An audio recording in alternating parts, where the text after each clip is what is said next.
করবে। বিশ্বনবী মুহাম্মদুর রাসূলুল্লাহ সাল্লাল্লাহু আলাইহি ওয়াসাল্লাম ইরশাদ করেন, যে ব্যক্তি সকাল বেলা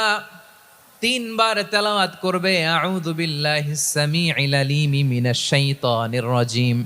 এরপরে সূরা হাশরের শেষ 3টি আয়াত তেলাওয়াত করবে, রব্বুল আলামিন ওই ব্যক্তির জন্য 70,000 ফেরেশতা নিয়োগ দিবেন যারা সারা দিন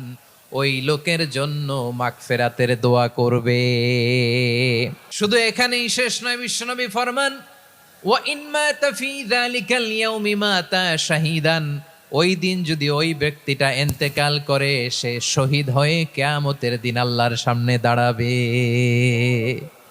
সকালবেলা যদি পড়েন 3 বার আউযু বিল্লাহিস সামিউল আলিম মিনাশ শাইতানির রাজিম 3 বার পড়ে সূরা হাশরের শেষ 3 আয়াত যদি তেলাওয়াত করেন,